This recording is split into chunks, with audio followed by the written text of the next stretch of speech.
Good evening, everybody. Welcome to tonight's Overview and Scrutiny Committee. I'd just like to say the Council fully recognises and respects the role and importance of democratic meetings and is committed to protecting the health and safety of elected members and officers who participate. Risk assessments are undertaken in advance of each meeting and are reviewed on an ongoing basis. Social distancing measures will be in place throughout the meeting. We have, just for a one-off tonight, the Deputy Chair, Councillor Wass and Councillor Angela Rain are on the Teams meeting. They can't formally participate in the meeting by voting or proposing, but they have been allowed, they will be allowed to speak and ask questions with my permission. Okay, so we'll proceed to the agenda. Everybody's aware of the emergency evacuation procedure. Apologies for absence. I have Councillor Rybeek and Councillor Bailey. Moving on to agenda item number 3. It's regarding the minutes of the meeting held on the 16th of December 2021. Can we have the minutes of the meeting noted? Is everybody in agreement? Seconded, Councillor Roper. General affirmation. Yes, Chair. Thank you. Moving on to any urgent business. I've not been made aware of any and I don't have any myself. Number 5, agenda item number 5, declarations of interest.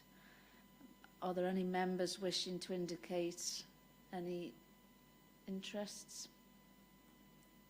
No. So we'll move on to the Part A items, matters to be dealt with under delegated powers or matters determined by the committee. And agenda item number 6 is delivering the council plan on pages 9 to 12. And I'll hand over to Lynn Bays. Yes, thank you, Chair.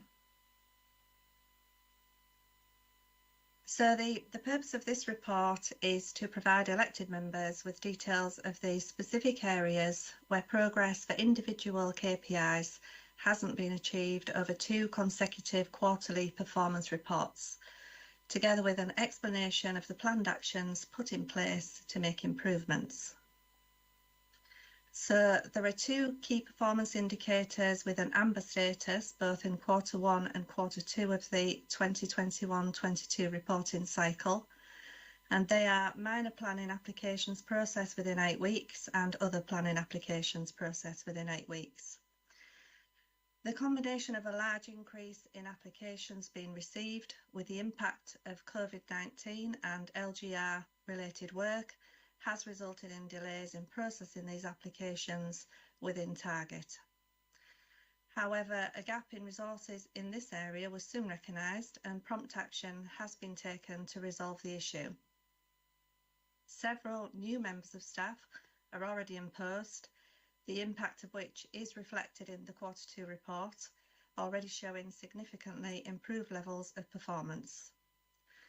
The quarter 3 report will also reflect the improvement in processing minor applications by showing the cumulative figure as on target with a green status, and the individual quarter figure is also showing continuous improvement as well.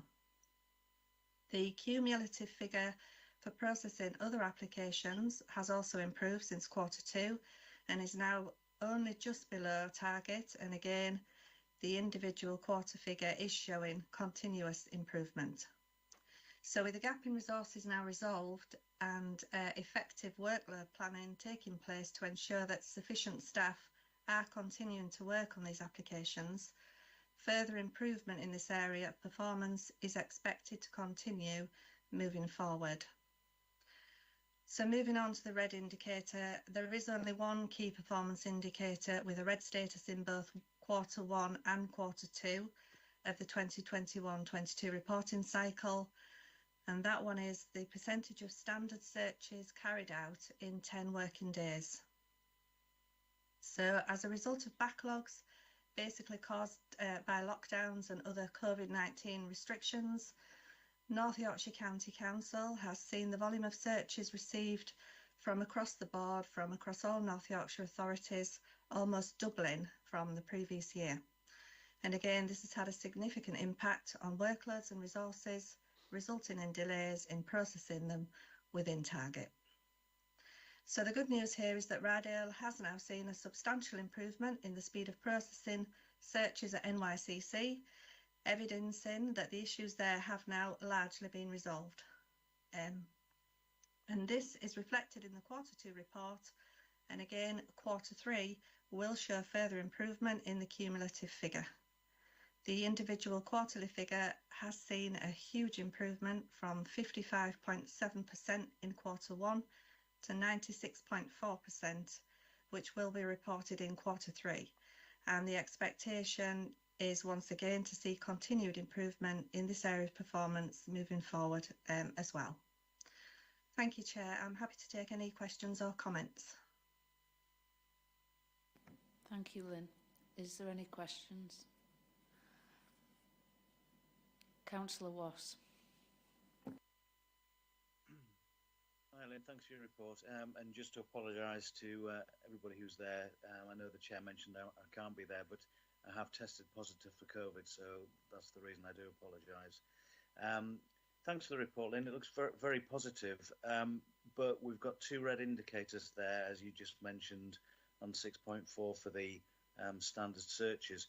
What are we putting in place to make sure we don't get a third quarter with a red indicator there? The third quarter, because the target is set so high at 100%, the third quarter probably will, in all fairness, report still a red status. And I am actually in the process of having a look and reviewing that target figure, because, you know, what we have to consider is the target was probably set quite some time ago when staff and resources were at such a level that it was, you know, completely achievable. And obviously at that point, we didn't have the addition of, you know, the pull on resources from LGR and also, you know, the COVID situation. So we are actually reviewing the target to take that into account. Yeah, I mean, that seems very sensible, really, if it's unattainable. Do we need to question maybe an issue with staffing there then? Not at the moment, no. Basically all the measures that we have put in place are all that we can put in place at the moment. And as you'll see from the figures there in the report, you know, the measures that we've already put in place are positive ones, and they are showing an effective improvement in performance. The trend is, you know, is an upward one. So at the moment, I don't think there's any, you know, any plans to do that. Like I say, it's part of an effective, you know, performance framework is to continually review the targets and the gauges, you know, for the red and amber points when they actually meet them. So that's the next step in the process that, yes, that I've already started. Great, yeah. I mean, I didn't know whether we needed, you know, to give you some support or, you know, ask some intrinsic questions. But if you're happy and we're ready for the next quarter being sort of slightly negative again, but you've highlighted that, so that's good. Thank you. Yeah, sorry, just one thing as well to add is that the planning KPIs are always reported on a cumulative basis. So therefore, you know, the first quarters that were perhaps not so good, you know, they were behind, they will obviously ongoing, you know, reflect the cumulative sort of figure. Whereas as we move forward and the figures are improving, we'll get to a point where, you know, that won't be the case. I know we just had a meeting with Grant, and he mentioned about deadlines probably becoming more aligned to what they were before. Will this be the same for you, but will that impact on the future before LGR takes place? Because if we're worried about the figures and the number of staff who can cope with things, does that mean it's going to skew the figures in the future if the deadlines go back to normal, or don't you see that being a problem? The deadlines for the quarterly figures, you know, because we're saying it's due to COVID and staffing issues. I mean, as things go back to more being normal, we won't be able to use that as an excuse. No, I guess that's a bit of an unknown quantity at the moment. However, you know, the resources that are put in place at the minute, you know, mean that we can remain on a positive trend for the moment. So that's basically all I can say, I think, at this moment in time. Thank you. Thank you. Is there any other questions? No, thank you, Lynn. Thanks for the report. Thank you. I'd just like it noted, Ellen, that Councillor Ryby did join the meeting, even though I noted your apologies. It was nice to see you.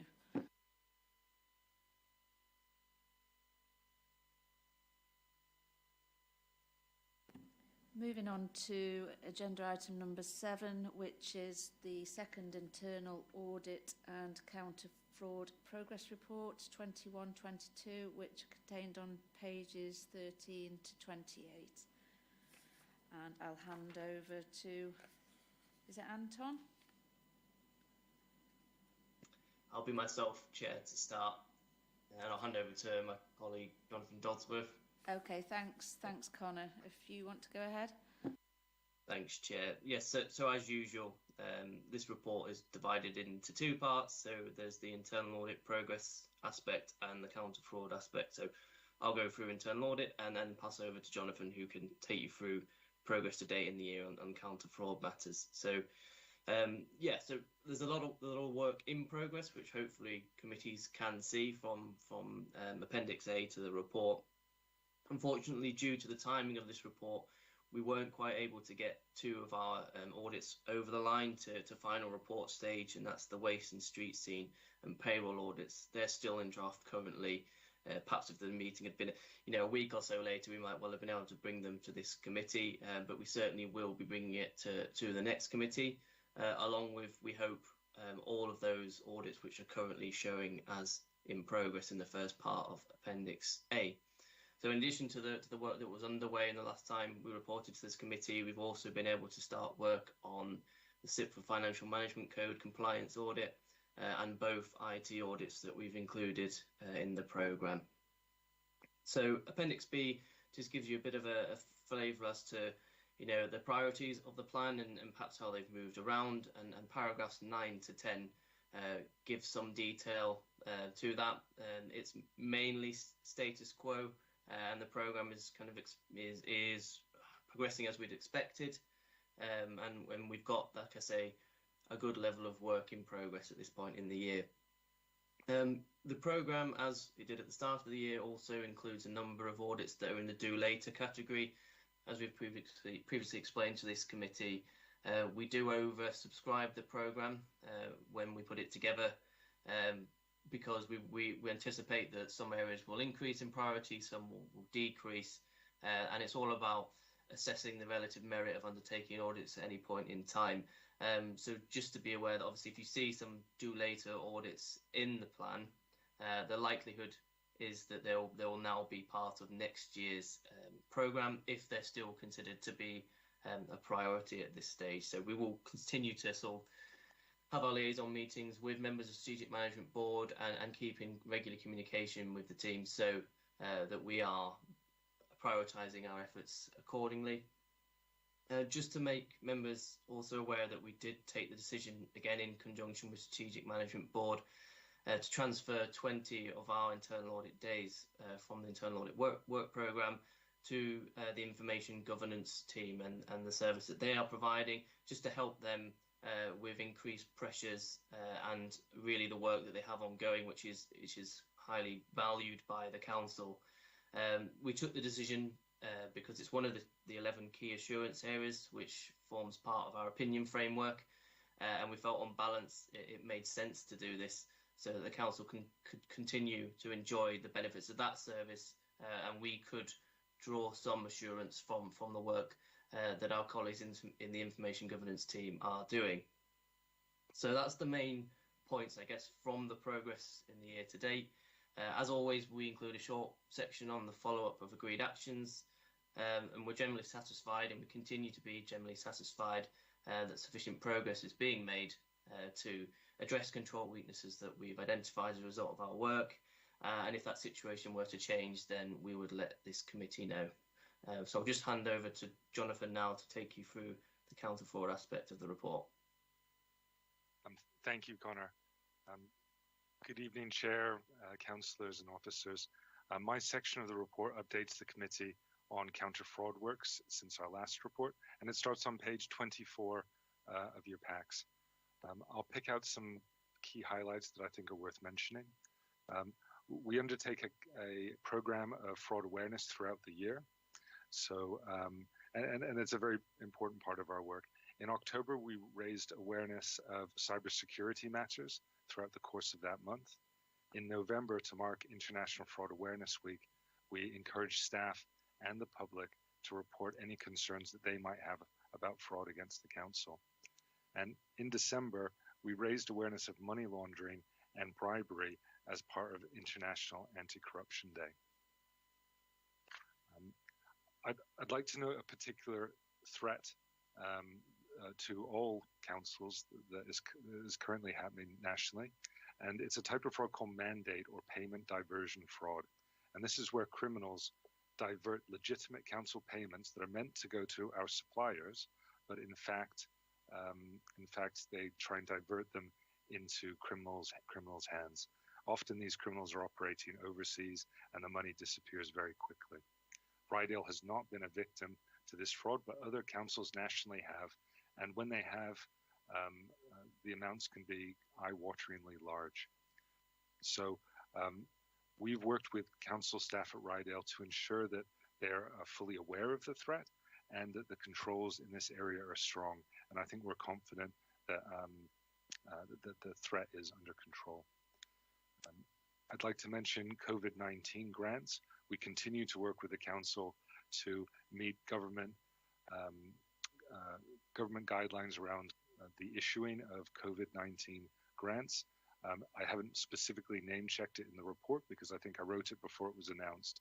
But currently, the council is working on the Omicron Retail Hospitality and Leisure Scheme.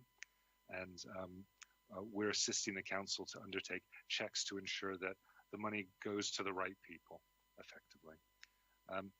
The appendix details investigative work and performance by the team. I think that's all I'd like to highlight, but Connor and I are happy to take any questions or comments on internal audit or counter-fraud work, respectively. Thank you. Thank you. I think Councillor Oxley had a question for Connor earlier. Yeah, thanks, Chair. Connor, you mentioned a couple of areas where things that we might have expected to be concluded are still in draft form. I think one was to do with street scene and one to do with I can't remember the other one. Does that mean that the work is done and we are just now completing the way we present it, or in the way that you work, does that mean there's still ongoing work before the conclusions can be made?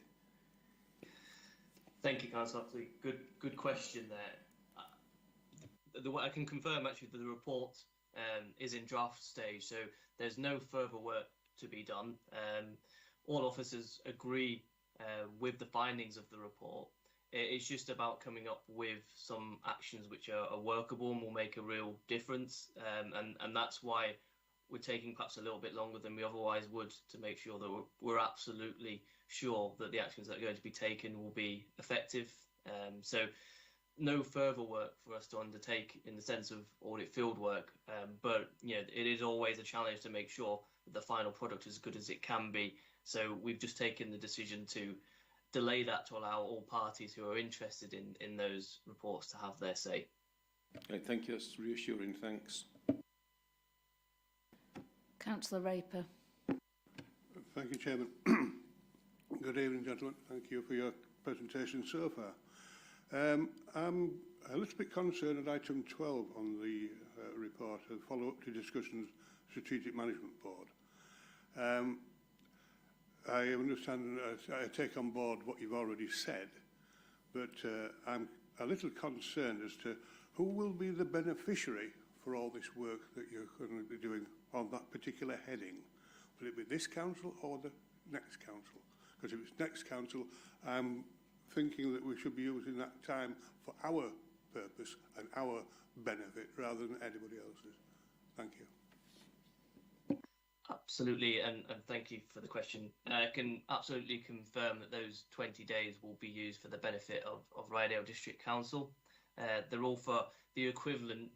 While you don't get the same reports from our information governance colleagues, they have a work programme which runs to the same sort of financial years that we run to. So it's in essence giving them additional 20 days worth of resource to deliver between now and end of this financial year the work that they're required to do and that they're hoping to do to help improve the information governance arrangements further within the council. So they'll absolutely will be used for the benefit of Rydell District Council. May I ask a subsequent question, please? Is this because of the lack of staff numbers and that was reported earlier that they've been experiencing for the need of these extra days? Not so much. No, it's more about a different level of involvement that our information governance team are having with the council. So as well as strategic elements to information governance, there are some operational elements around, so FOIs and SARS as well. So more closely integrating the work that we do with the operations of the council. So it made sense with that increased requirement in terms of number of days for that to be funded from internal audit delivery. Thank you very much. Thank you. Councillor Wass. Hi, gents. Hi, Connor. Just a quick question. I see that in 2021, obviously, we're further into the pandemic and the payments that you made on page 26 there, or the recovery of monies rather. It seems to be sort of an increase, if you like, which is good to get the money back. And we've got 3 verifications still ongoing. Jonathan mentioned that we're going to go into the hospitality sector now and there'll be payments made there. Do you think we've got a more robust system now in place? And I'm just wondering how long we're actually going to go on in terms of recovery of money for the future, really. I'm just sort of erring on the side of caution and how long you foresee this in terms of what we've got to keep our eye on.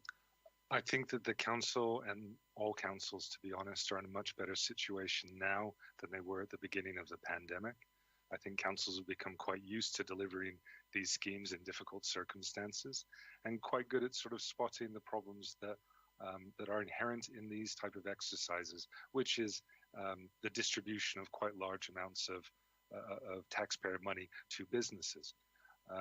In terms of the work that's ongoing, where there are criminal offences that have occurred, or where people or businesses have received money incorrectly or erroneously, then I think there's a duty, and this duty is given to all councils by central government to recover that money.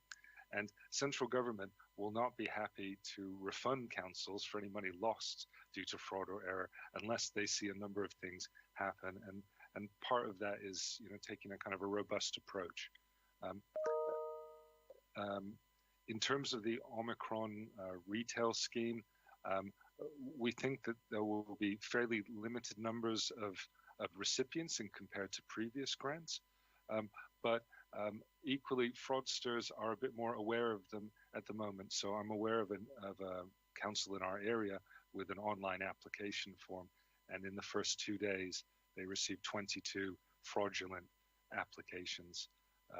And these were quite clever applications. So as the fraudsters are getting more sophisticated, I think councils are having to do that at the same time. But I'm quite confident in the processes that Rydell District Council have, and I'm confident that where crime or just errors have occurred, that all attempts are being made to recover that money. Right. Thank you very much. Is there any further questions? No further questions. Thanks for your report. It's recommended that the committee note the work undertaken by the internal audit and counter fraud team in the year to date. Do I have a seconder? Councillor Raper. Can we go by general affirmation? Yeah, general affirmation. Thank you.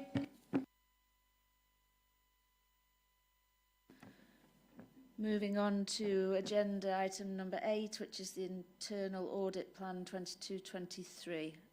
Is that over to you, Gareth? That's to me, Chair. Connor again. Okay, thanks, Connor. No problem. Thank you.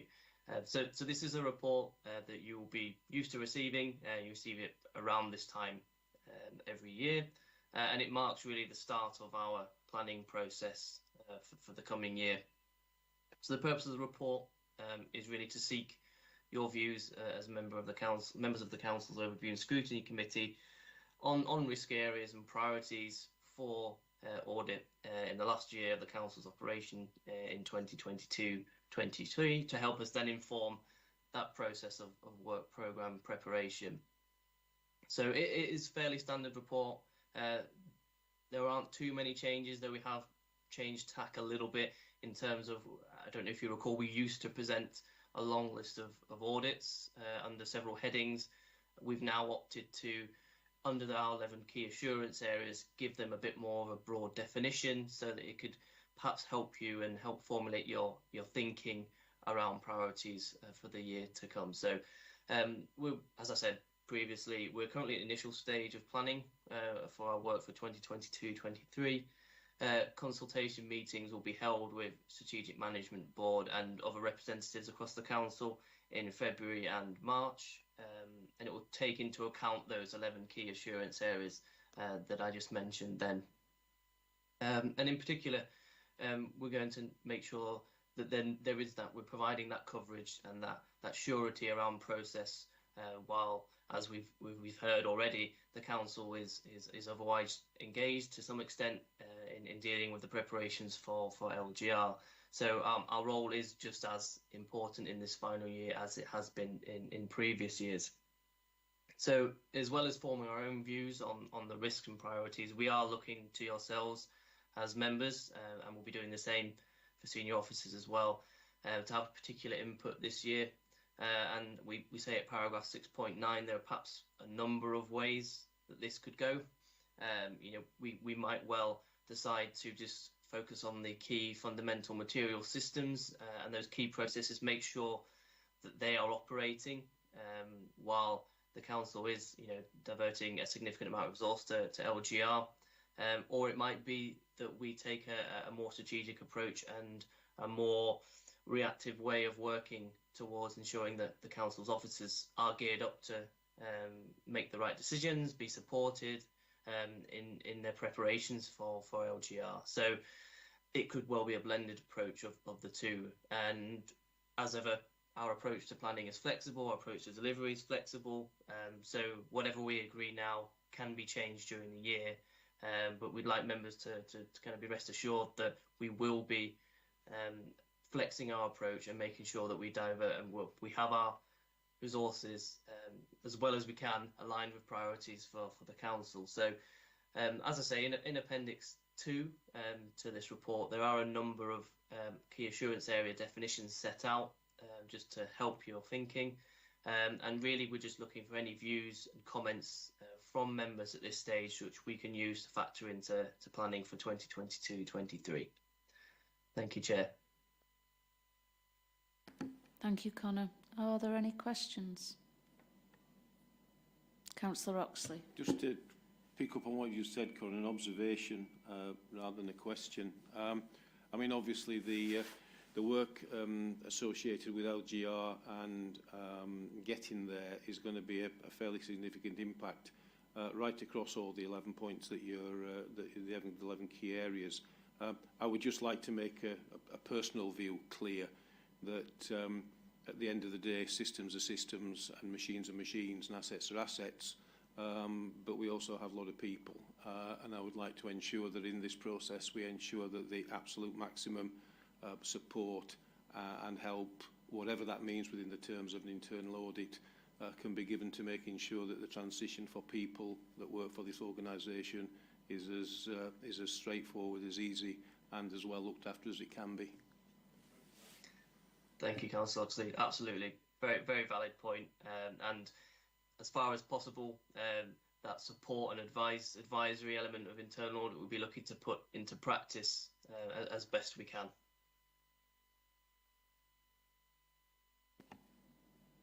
Is there any other questions? Councillor Wass?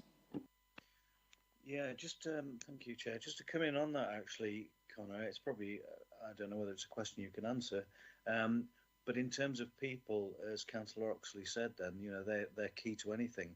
Do we know what the staffing is going to be in the future for Rydell? Is there any models being put about, because we'll need to budget for that in terms of that strand or how it's going to work with LGR? You know, it seems unquantifiable, but obviously you'll need to know in your financial position. Thank you, Councillor Wass. Yeah, perhaps a question that would be best answered by officers if they have that information available, or to provide you separately. But I think safe to say we do recognise that there is a significant burden, if you like, from the LGR process, as much as, you know, it is something which everyone needs to engage in terms of the day job, which is why we have to be, you know, extremely sensitive to that as in internal audit. We of course we can't do anything that would compromise our independence, but we want to try and support as best we can, so to be seen as a business partner as well as an assurance provider. So yes, I'm not suggesting we can make a significant dent in what might be the overall LGR burden across the organisation, but where we can help, we certainly will. Thank you. Gareth? Thanks, Chair. Just to add to what Connor was saying there, I've experienced quite a number of sort of similar transactions in the NH years, you know, an organisation's merging with another or being acquired by another, and that sort of, in the run up to that sort of competing demand of keeping the day job running whilst also obviously focusing a level of time on you know, a big transaction like local government reorganisation. It's a very, you know, difficult balancing act, and you know, it's something I know that the sort of senior management team are aware of, but that's something I guess will be on our radar over the next sort of 18 months, just to make sure that arrangements are in place to you know, keep the day job going whilst also doing what is necessary to work towards that LGR transaction. So it's just, I suppose it's just a comment really that you know, it's something we've seen quite a bit in the NHS, and nationally in the local authority sector as well, in other areas of the country, and it will be something. It's a standing item on our meetings with Stacey and Anton, for example, and I'm sure obviously it's on Connor's radar as well from an internal audit perspective. So yeah, it's just something we'll be monitoring closely. Thanks, Chair. Thank you, Gareth. Do you have anything further, Councillor Wass? No, that was fine, Chair. The only thing that crossed my mind was I don't know whether Connor wants a priority of those lists, and I'm sure we mentioned this before, because I seem to remember saying that obviously we want the officers to kind of lead on what they feel is the priority, because they'll know the internal workings of what's going on and what they need to focus on. I think, you know, as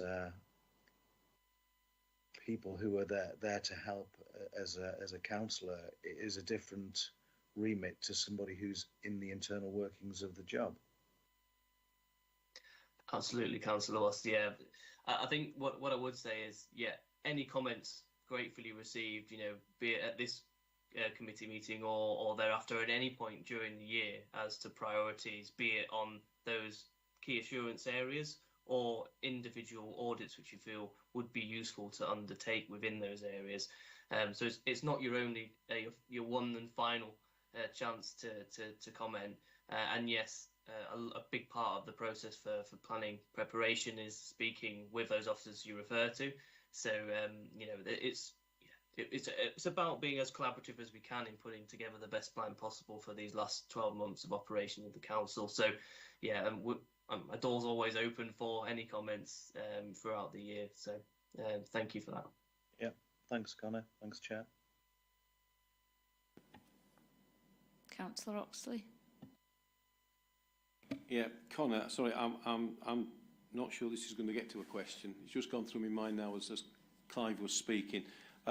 Presumably, in the move towards LGR, there will be times when it's easy to identify that something we are doing here is either going to continue or is not going to continue, and presumably it will automatically then, when we become aware of those issues, they will be built into the process of transition and the process of audit, because there may well be things that we might want to audit that just aren't necessary because they're not going to have any relevance, later on.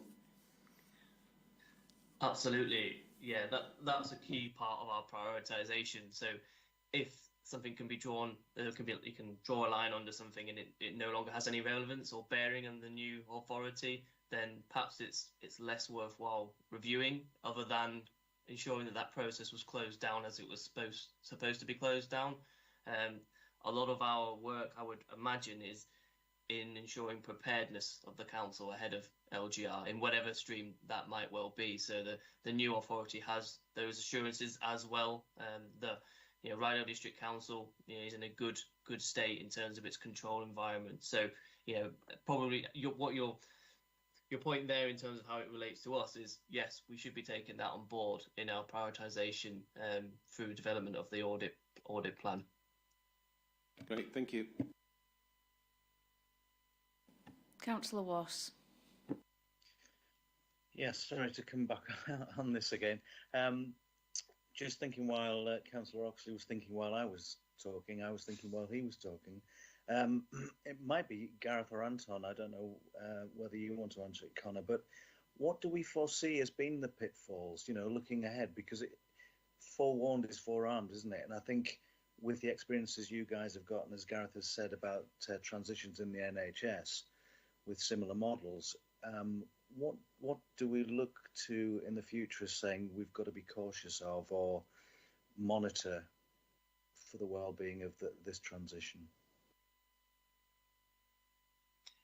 Yeah, good question, and a lot that is being dealt with under the programme management arrangements for the authority generally. So a number of work streams are underway to try and foresee those issues and plan for those as far as is possible. So in all the areas that you would well expect, I would imagine from an internal audit perspective. So up to vesting date, before vesting date, and beyond, there will be data quality. I see is a big risk, and ensuring that we are transferring data that's complete, accurate, valid, and reliable to the new systems as they operate. So I would imagine quite a lot of our focus will be on the integrity of those systems, and also processes. How far can they align to the new way of working? What do we need to do to prepare processes and systems to allow them to line up as best as they can from day one and beyond? So I think, marrying up with a data quality and I guess processes being those key hurdles, as well as you might expect just the complexity of bringing so many different systems and processes and people together in the organisation, and just what an undertaking that is to manage on a programme level. So they're probably the key ones for me. Yeah, I mean, I think just building on what Connor said from my perspective, Chair, if I may, I think it is around the allocation of roles and responsibilities on what is the day job in terms of service delivery at Rydell, and who is sort of leading on that and continuing to deliver it, and then what are the requirements as part of LGR that need to be delivered. And as we were saying in our presentation beforehand, we've got a resourcing challenge in terms of our audit. We know Rydell is a relatively small council. It's not got finite resources or finite numbers of people. So if there are issues in terms of the amount to be done in terms of overseeing the day job and whatever work's required under LGR, if there is an imbalance in terms of people's time and efforts to deliver both of those, then obviously that needs to be raised early, and there may well be, you know, external people that can come in and support the LGR delivery, of which there may be elements of funding available to sort of support that, or from reserve. So I think it's making sure that, you know, the arrangements in place to, on the one hand, carry on, you know, delivering your services as you are, and you will be statutorily required to do as Rydell District Council up till the 31st of March 2023 on current sort of expected timescales, and then whatever you need to do as a council to support you.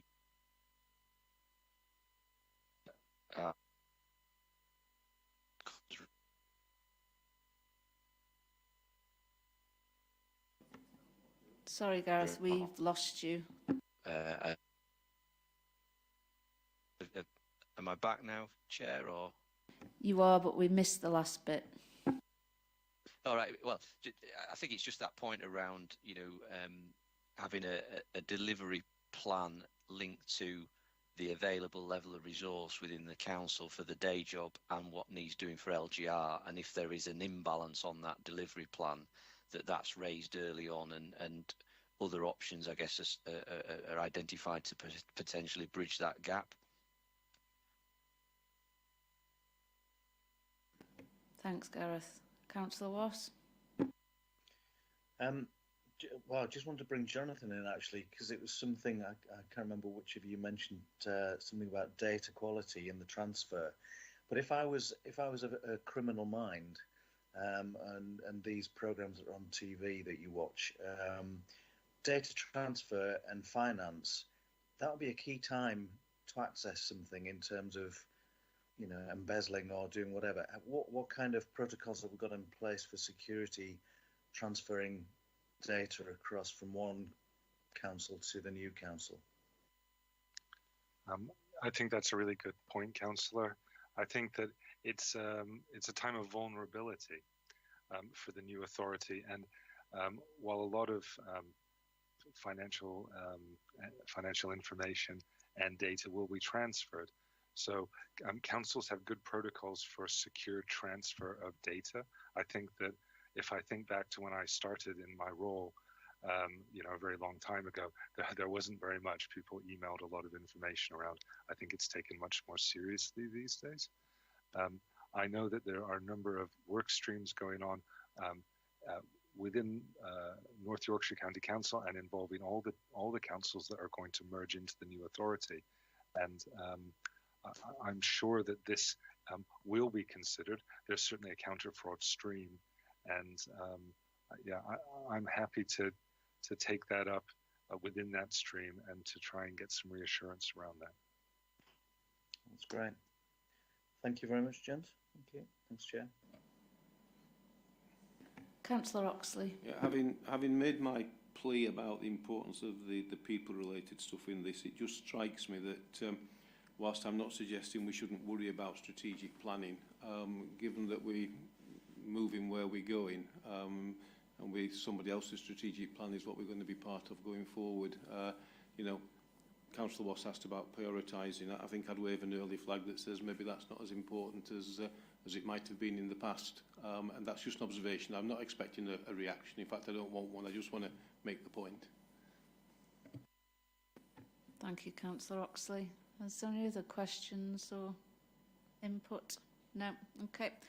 Thank you, gentlemen. I think we're asked to identify any specific risk areas. I think we have just said about the people aspect of it, but I think everybody else is just happy to take the officer's approach to it and just address things as they come up in a reactive manner. Is that correct? Is that, yeah? Do we need to have that noted? Yes, Chair. So the recommendation is to have that noted. Yep, okay, thanks. Do I have a seconder? Councillor Oxley. General affirmation? Yep, general affirmation, thank you. Thanks, Chair. Moving on to agenda item number 9, which is the Treasury Management Strategy Statement and Investment Strategy for 2022-23. And Anton, I do believe this is you. It is, yes. Thank you. So this is the draft Treasury Management Strategy for the next financial year. It's in draft at the moment. It will go to P&R in 2 weeks' time and then on to full council for approval a couple of weeks after that. The first thing to say is there aren't any significant changes within this in terms of our current Treasury Management Strategy. This will, of course, be the last one that the council has. But we still need to do one. It's like the budget. We still need to do it. In terms of the figures that you'll have seen in there, some of them are still in draft form because they will depend on the budget papers, which will go to P&R on the same night. So they will be updated, and they will change. The key things to point out, really. Which I'm sure you'll be aware, we are seeing quite relatively high levels of inflation across the economy compared with recent years. And also we saw the first increase in base rates from the Bank of England before Christmas. We are expecting those to continue to increase over the next couple of years. That has two effects on our Treasury management. Firstly, it's good for our investments because it should mean that those will increase. But of course, it does put the cost of borrowing higher. Now, we're not in the business of any new borrowing and haven't been for some time, but we do still have some historic borrowing. So that could have an impact on that. And we're working out those figures as we speak, and the financial impact of that will go into the budget papers. So, in summary, nothing, not suggesting anything spectacularly new for our Treasury management, the way we do Treasury management for our strategy, and just seeking any views or comments ahead of it going to P&R in a couple of weeks' time. Thank you. Thank you, Anton. Are there any questions?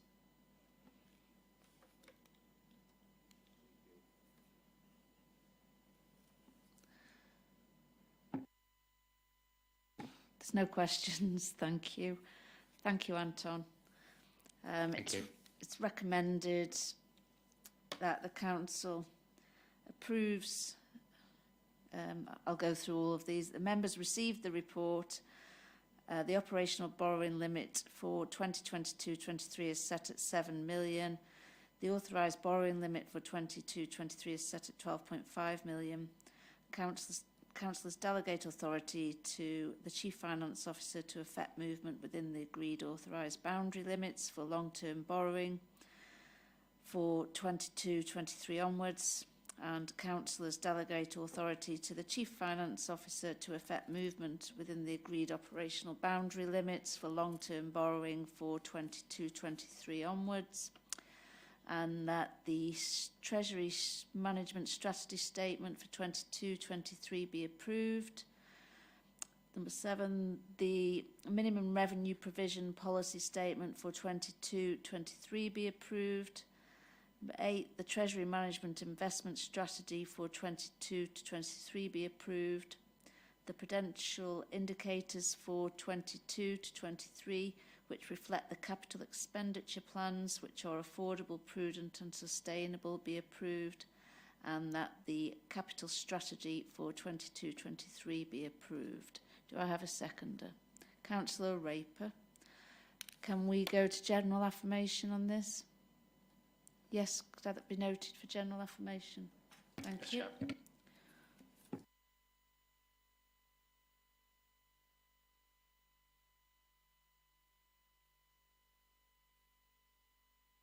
Moving on to agenda item number 10, which is an update on the use of the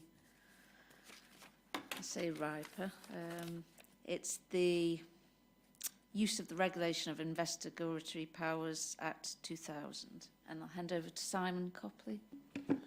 Thank you, Chair. This is the annual report which we bring to this committee about the use of Regulation of Investigatory Powers Act.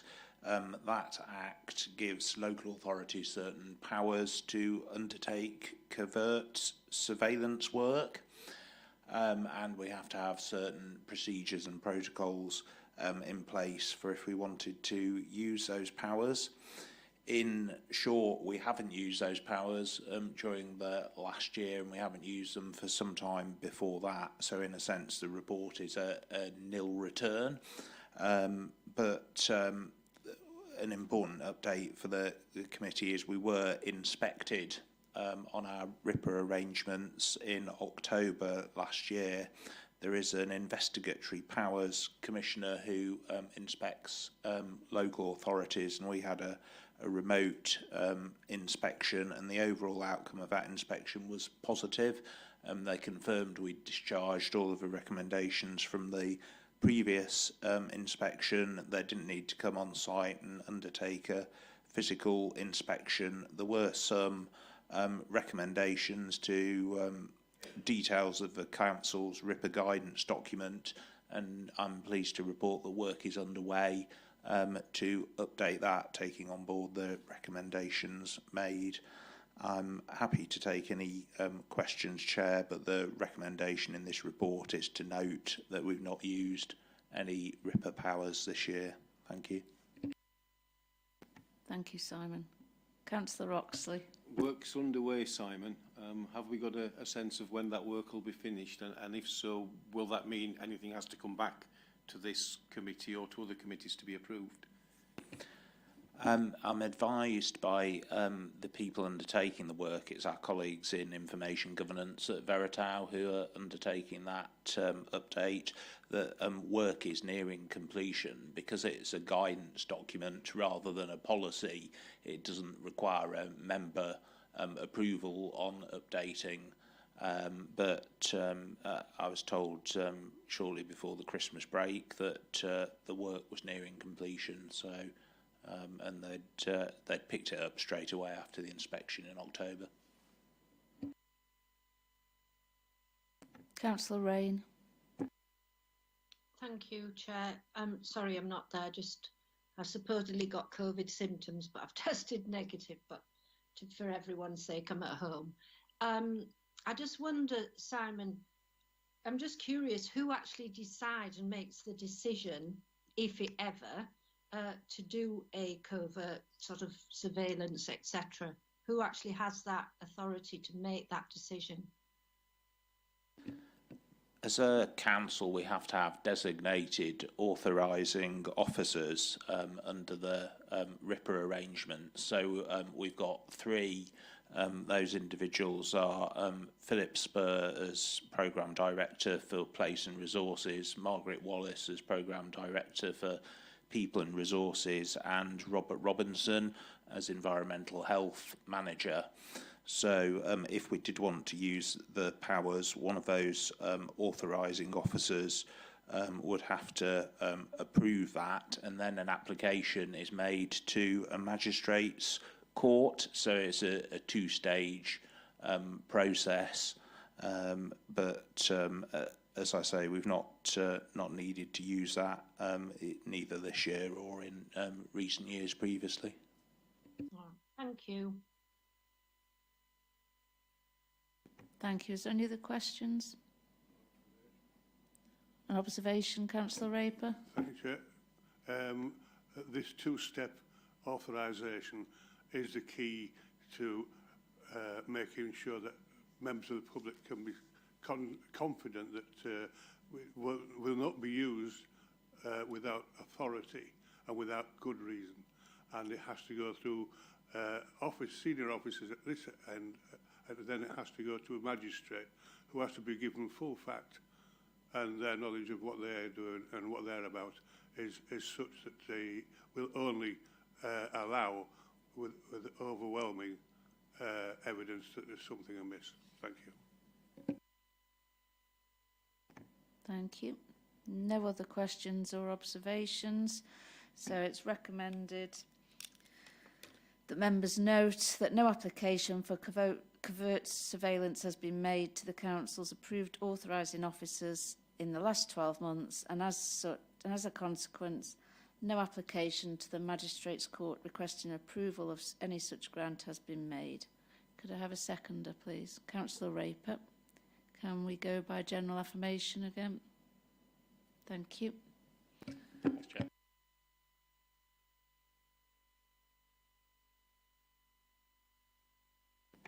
Moving on to agenda item 11 and the Model Code of Conduct. I'm going to Simon. Thank you, Chair. This report is coming to this committee as the Council's Standards Committee, and as part of its remit, as part of the Standards Committee, it's required to review and look at proposed revisions to the Code of Conduct for elected members. I think members are well aware from previous discussions at these meetings and also training sessions that the Local Government Association has developed and published a model code of conduct for councillors. That was originally in December of 2020, the idea being that a more uniform series of standards was developed across councils, both to assist elected members and also council officers and members of the public with their understanding of what standards they could expect in public life. After the publication of the initial model code, we were told there was going to be an update made to it, so we waited on bringing anything forward until we got an updated version of the model code and some supporting guidance last summer. I think members are well aware that standard issues have been a significant concern for us as a council. There's been quite a large number of formal complaints and also informal concerns raised over the last year, in particular following on from meetings of full council. We also deal with code of conduct complaints for parishes and towns in our area, but they have their own separate codes.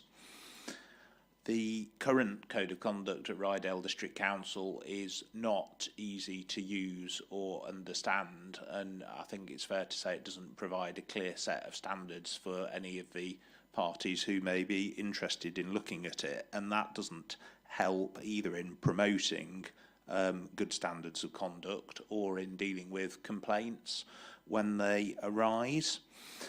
The new model code is much clearer and a lot more direct, and we've discussed it at a number of training sessions at length, and I think there's been a feeling from members at those sessions that it would be well worth our while to adopt that. That is certainly my view as the council's monitoring officer, and the recommendation in this report is to full council to adopt the code of conduct, just with some changes around some of the language used around gender. I guess the obvious question is, local government reorganisation is coming up. What are other councils doing about codes of conduct, and is it worthwhile to make this change at the current time? A number of other councils in our area are or already have adopted this model code, and in some ways, as councils are going to be coming together in due course, moving towards a more uniform set of standards is a good preparatory work for that. But I think given the issues we've had with standards in the past as a council, anything we can do over the next year and a bit to promote good standards of conduct, improve understanding as to what is required, and support the effective review of complaints, we should do, and therefore I'd recommend to the committee that this is forwarded to full council for adoption. Happy to take any questions. Thank you, Chair. Thank you, Simon. Councillor Rain. Thank you, Chair. I know I can't vote or anything like that, but reading the report, I totally agree with Simon that, you know, you can't just leave something like such as a code of conduct that, and it's it's better all around if everybody has the similar code of conduct as each other, and then you know where you are. My question is, if somebody doesn't follow the code of conduct, what happens? Through you, Chair, there's a complaints process that we've got as a council. So if we get a formal complaint, the first thing that happens is an initial assessment to determine whether the matter can be resolved informally, whether it needs to be taken forward to a more formal investigation, potentially with a hearing, or whether there's effectively no case to answer. Since the Localism Act changed the standards regime in England about 10 years ago, the sanctions available for standards issues have been extremely limited. Apologies can be requested, people can be required to go on training courses, but it is quite limited, and this new code of conduct, although it's much clearer, it doesn't actually alter the sanctions available when dealing with complaints. But there is quite a good section in the new code, I'm just trying to find it, about complying with the code. It's on page 91 of the agenda packs. So it requires councillors to undertake code of conduct training, to cooperate with any investigation, that they shouldn't intimidate anybody involved in any sorts of standards investigations, and that they should comply with any sanctions imposed. So that sets out quite clearly how councillors are expected to operate in relation to code of conduct matters. Thank you. Thank you, Simon. Thank you, Chair. Councillor Wass. Hi, Simon. Thanks for your report. You mentioned the Localism Act there. I know it's 2011, it says in the pack, about the legislation. I presume they govern how often this is reviewed, because if you look back, I mean, 2012 is now 10 years ago, obviously, and language and society has changed, probably in the greatest change in terms of equality over the last 5 years even. I'm just wondering whether we need to keep more abreast of this at a more regular interval, really. Otherwise, people will be looking back quite soon to say that what we've got is not overly complex, because we've obviously simplified it in a way, but it's still unclear to understand, just purely on the fact that the knowledge of how we address each other is changing and will keep on changing. Through you, Chair. Firstly, I do agree with Councillor Wass's point. We should have reviewed the Code of Conduct sooner. Secondly, the LGA, which produced this model, has undertaken that it will be reviewed on a regular basis. So that will be a helpful prompt to local authorities. It should be, I mean, if Rydell Council was going to continue and we weren't going into reorganisation, I think I'd be making some sort of recommendation about a review report being brought back every so often. But I think with by the time it's been adopted, only about a year to go, and then moving into a new council, it's something we need to pick up in the governance arrangements for a new authority rather than putting a framework in place here. Thank you. Thanks, Simon. Thanks, Chair. Any other questions? Councillor Oxley. No, just to say I'm happy to propose the recommendation as it's written, Chair. Thank you. Do we have a seconder? Councillor Ryby.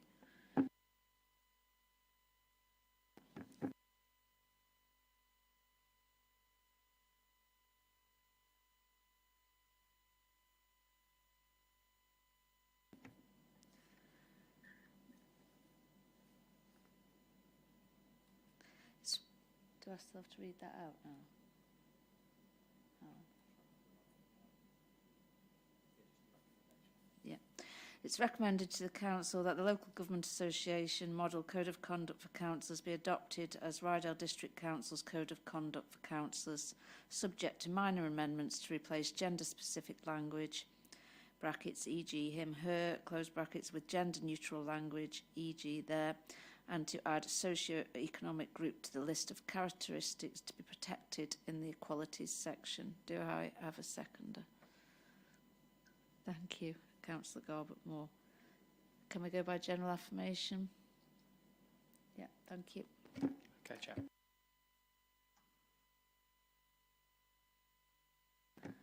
Moving on to agenda item number 12, which is the appointment of external auditors. And is this Anton? It is, yes, thank you. So this is a process which the council will go through every so often, every 4 years, I think, when we are asked to determine how we are going to appoint external auditors. So this is about that process rather than the actual appointment itself. Now, the external auditors who are on the call, so apologies guys for talking about yous if you're not here. The external auditors, Gareth and Talina and colleagues, will be with us until the end, until March 2023. This is about the appointment that would happen after that. Now, clearly, we're not expecting Rydell District Council to be in place after that date.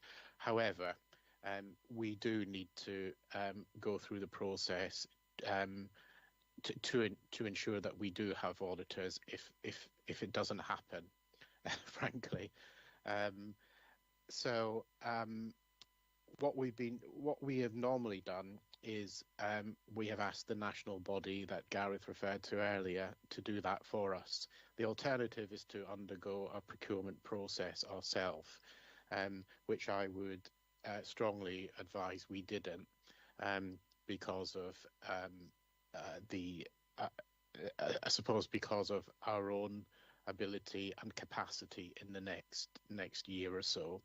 So I'm proposing that we join with all of the other councils in North Yorkshire, and this isn't necessarily an LGR thing. It's generally what is done, and with many other councils around the country, and that we ask the national body to undertake that process on our behalf. And that's it really. This report does go on to council. It is a council decision, but I would value the committee's opinion and recommendation to council to do exactly that. I think that probably covers it, but happy to take any questions. Thank you, Anton. Is there any questions? Councillor Wass. Yeah, it's just basically for my own self-interest, this one. Either Gareth or Anton, I presume, the date comes, we're no longer Rydell District Council, but obviously with all accounts, we're looking retrospectively back. I presume your work continues, for a couple of months after that, before there is a transition period, and then your work will finish, or continue, hopefully.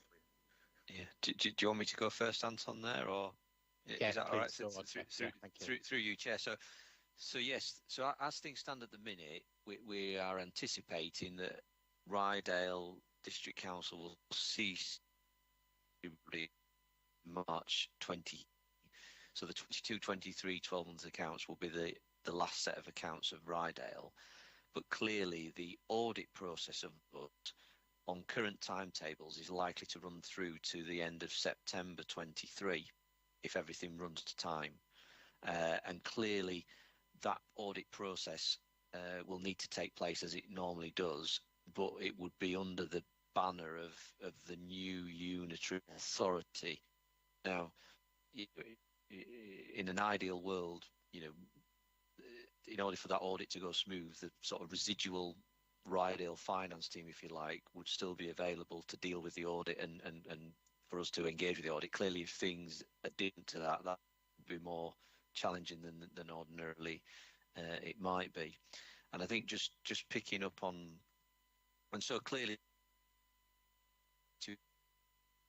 audit, the VFM audit, the whole of government accounts audit, all the stuff we talked about. Until all of that's concluded, would be the external auditors for up to that. I think the on putting this in place is the chess sector. Up until a couple of weeks ago, we were all expecting the 31st of March 22 to be the last set of accounts for clinical commissioning groups for CCGs. And as members probably aware, the whole ICS until the first. Sorry, Gareth, you are breaking up quite a lot. Sorry, am I clearer now, Chair? Yes, that's better. Sorry about that. Did you hear the bit about the CCG point? No. Right. Sorry. So just going back to Anton's point around putting this in place just in case the deadline shifts in terms of LGR is probably a good thing, because in the NHS we were anticipating CCGs, clinical commissioning groups, ceasing to be on 31st of March, and members may be aware that the NHS reorganisation, the integrated care systems, that timescale has been put back to the 1st of July. So what that means now is there are 100 and some clinical commissioning groups going to have 3-month sets of accounts, which will need auditing, and that will and of NHS accounts also audit local government ones. That's going to impact potentially on the the delivery of all those this year. But the point is that these things can sometimes get delayed a bit. So therefore, putting this in place is probably a good idea from my point of view. Hopefully you caught that, Chair. Yes, thanks, Gareth. Just to add through you, Chair, if I may, it just may be of interest to Councillor Wass in terms of his question. The governance work stream for local government reorganisation, there is a specific sub-work stream of that, which is looking at the close down of the existing councils and everything that needs to be tied up as part of that. So that's not being forgotten in terms of the reorganisation process. And there's a group of people who are looking at it in detail and making plans. Right. Thank you very much. Where will the scrutiny come then, Simon, for that? Will that be under the new council? As I understand it, will be the new council's governance arrangements, which will have to undertake scrutiny and review at that stage. Right. Yeah. Thank you very much. Thanks, James. Just if I may, Chair, if just to add to Simon's point there, if that's okay. So these sort of transactions in the NHS, the new body in effect will take oversight of the audit process and receive our ISA 260 report and our auditor's annual report, round about the September of 2023, and that's effectively because they are the successor body to Rydell and all the other districts, and indeed the original county council. So, obviously the Rydell, this committee is no longer going to exist at that point. So therefore, the successor body will have to take ownership for any issues arising from those audits. Thank you, Chair. Thank you, Gareth. Are there any other questions? No, thank you. It's recommended that the Council accepts the public sector audit appointments invitation to opt into the sector-led option for the appointment of external auditors to principal local government and police bodies for 5 financial years from the 1st of April 2023. But as Anton's just said, that's not the case. But if we can have that moved, please. Seconded. Thank you. Can we go from general affirmation? Thank you. Thanks, Chair.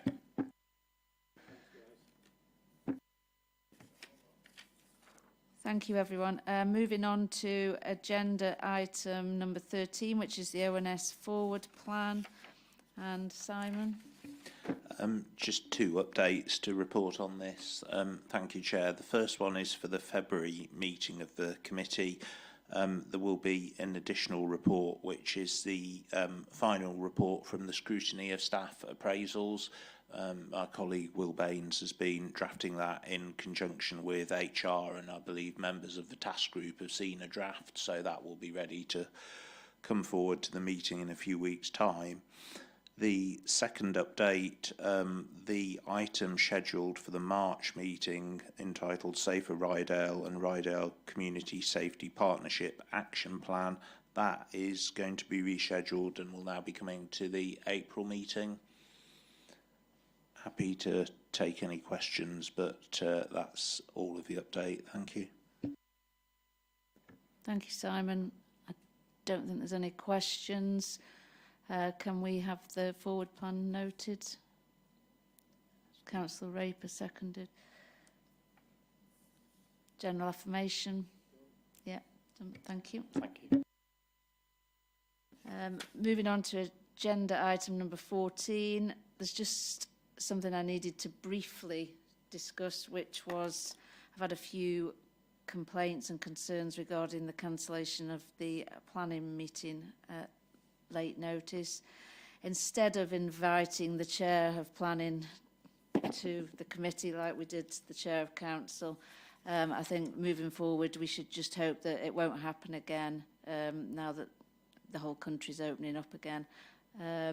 But we may at some point in the future need to address that again. Councillor Oxley.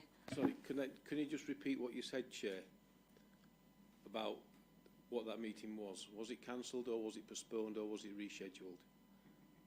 Please. The meeting was planning committee. It was due to take place on Tuesday of this week, and the chair used his powers under Council Procedure Rule 26 to adjourn the meeting to a date 4 weeks off, which I think is 15th of February from memory. Just as long as we can, just as long as we can use the term that it was adjourned rather than cancelled or anything else, just so that there's clarity when things get sorted. Thank you. Sorry, thank you, Councillor Oxley. Yes, adjourned. There was concerns because obviously there's timelines involved with planning process, and there may end up being complaints coming forward in the future regarding that. Councillor Rain. Thank you. Obviously on this line, I'm just so saddened by Councillor Frank having to be questioned in the way she did regarding her decision on the full council.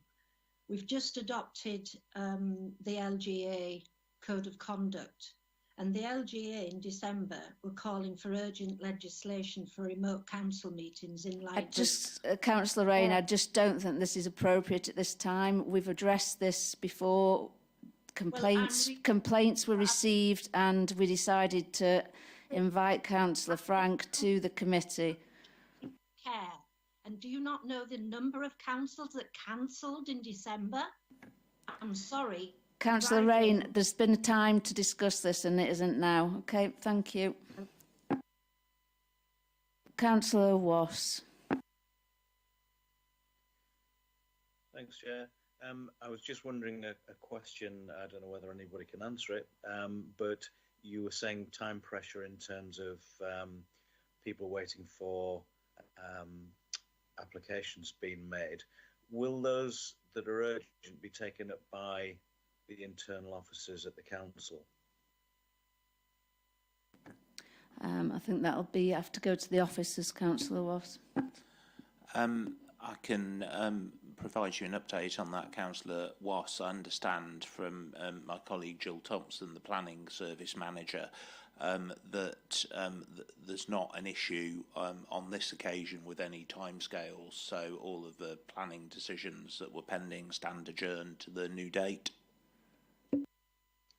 That's fine. I was just concerned for people who had, expected a decision being made at that meeting, and if it's been carried forward past a deadline for them, that was the issue. Thank you.